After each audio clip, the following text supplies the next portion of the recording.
Across Beijing, over 1 million people from every imaginable occupation and age group were now cheering on the students and joining in the democracy movement. Workers, doctors, lawyers, and reporters from every newspaper, all demanding democracy, freedom of speech, and the end to corruption. Hundreds of thousands of people across China were now supporting the students, with protests and demonstrations breaking out at dozens of cities and universities. Everyone wanted to join in. They wanted to be part of history, and people brought their husbands, wives, children, and their parents, all chanting and singing and shouting slogans demanding freedom and democracy. Although the students were not calling for a revolution, revolution was taking place. Suddenly newspapers were reporting the truth, and the people were giving voice to long simmering complaints. Suddenly it seemed safe to voice opinions, to disagree with the dictators, to call for change and the end of oppression, and everybody wanted to join in.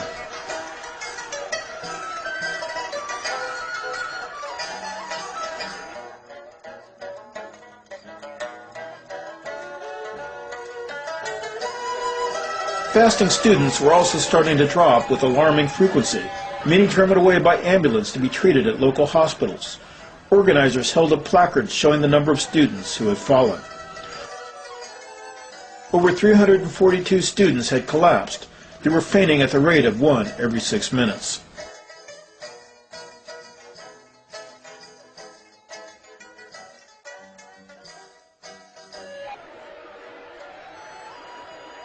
After meeting with Gorbachev, Dien stood on the roof of the Great Hall of the People and stared with amazement at the hundreds of thousands of people massed below. What he also saw were banners demanding democracy, freedom of speech, the end of corruption, and asking, "Where is China's Gorbachev?" Knowing they had the support of millions of Chinese, the leaders of the democracy movement were now demanding meetings with Li Peng on live TV. There was a growing rift within the Communist Party, and a growing power struggle between the reformers led by Dien and the right-wing reactionaries led by Deng and Li Peng.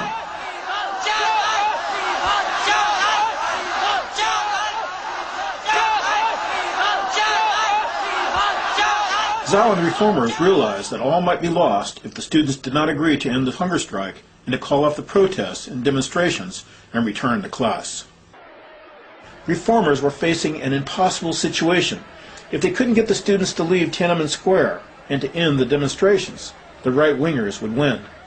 Zhao, hoping to convince the students to end their demonstrations, sent a message commending them for their patriotism and acknowledging their demands for greater democracy and promising that Deng's editorial would be rescinded. Zhao Ziyang also sent a representative who promised the students that the Central Committee of the Communist Party would view the demonstrations as patriotic and no one would be persecuted if they agreed to end the strike and the demonstrations.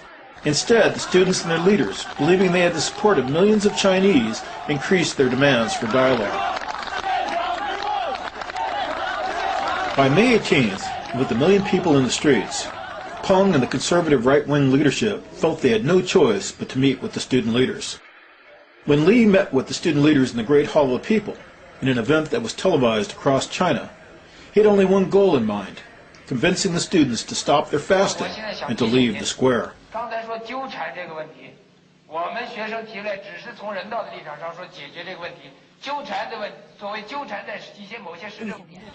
In response, the student leaders, feeling perhaps overconfident, informed Li that it was up to the student leaders to decide what questions should be discussed. Li and the other right-wing leaders were angered and felt insulted by the student leaders, who Li called rude and impolite. The student leaders responded with arrogant contempt, reminding Li that the students had the backing of 1 million people. Li was warned that his government could be overthrown and replaced if it failed to represent the Chinese people. The meeting solved nothing other than to harden the resolve of Li, Deng, and Yang to use military force.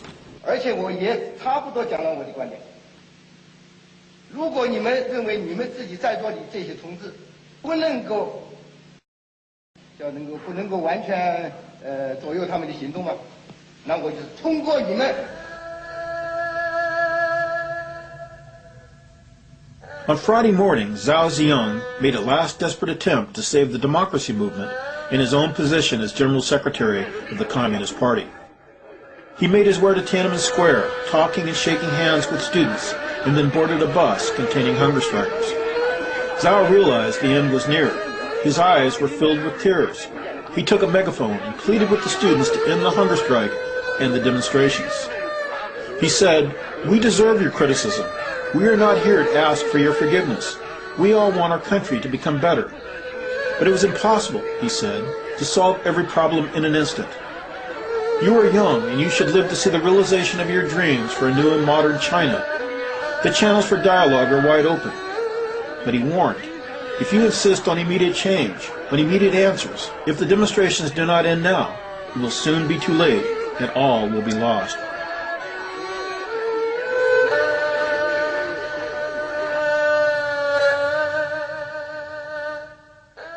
According to transcripts, Yang, Peng, and other top leaders met with Deng that evening, where they discussed the threats to their power posed by the democracy movement and the specter of another cultural revolution which had removed many of them from power in the 1960s and 70s. According to transcripts, and I quote, "We have 1 million people in the streets. We can't let this descend into rampant lawlessness like the Cultural Revolution. Didn't we get enough of that the first time around? Do we really want it to happen again? The 1 million-person demonstrations are even bigger than the Red Guard rallies during the Cultural Revolution. Without martial law, we are saying we accept indefinite anarchy. These people are asking for it. The PLA must go in and carry them out on their backs. Give them no mercy." The specter of the Cultural Revolution, the specter of a people rising up against their corrupt leaders, frightened them all. Deng knew firsthand the dangers of the Cultural Revolution. He had been viciously attacked as a capitalist roader who was enriching himself and his family. He had been purged twice from positions of leadership, and his mentor, President Liu, had been imprisoned, tortured, and murdered.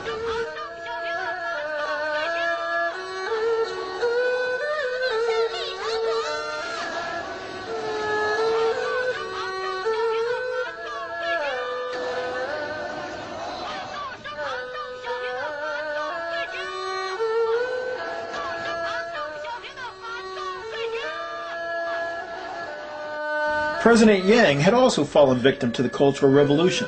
Like Deng, he and his family were accused of taking the capitalist road and enriching themselves. He had been beaten and paraded through the streets and removed from power. Both Deng and Yang had learned from history. Both knew their hold on power could be taken away by the students with the backing of the Chinese people. It was the Cultural Revolution all over again, with the exception that students were demanding freedom and democracy, whereas in the Cultural Revolution they supported Mao's madness and a cruel dictatorship which crushed the people in their hopes. Deng felt personally threatened. He knew there were more and more demonstrations every day throughout China, demonstrations which could remove him from power, like the Cultural Revolution. Student protests and demands for democracy had erupted in over 116 cities, with demonstrators numbering more than 10,000 in Shanghai, THIÉN, Harbin, Jiangkan, and on and on and on. Deng felt that the PLA should attack the students in Beijing and elsewhere in the country to suppress the turmoil once and for all. The student democracy movement would be suppressed, and all those who had supported them would be punished, including Zhao Ziyang, who soon would be placed under arrest. For the leaders of China, power is maintained not through democracy or the will of the people, but through bullets and guns. Power in politics is all about force, and force is the only reliable way to maintain their monopoly on power. Deng had given Li the authority to crush the democracy movement. That evening, Li Peng spoke to the nation and declared martial law. The leaders of China would use force to terrorize the people into submission and to maintain their power. The student democracy movement would be put down by force. Li Peng also used the loudspeaker system of Tiananmen Square to announce martial law and warning of resolute and forceful measures to curb the turmoil and restore order. It was a declaration of war. He was calling in the army to crush the student movement. On May 20th, the People's Liberation Army was authorized to clear the streets. Upon hearing the news, students began to shout, "Li Peng stepped down," and "Long live Zhao Ziyang." The following day, the hunger strike would end, but as Zhao had warned, it was too late. Students and the citizens of Beijing reacted to Li Peng's martial law declaration with a mixture of fear, shock, terror, disbelief, and rage. Hooligan government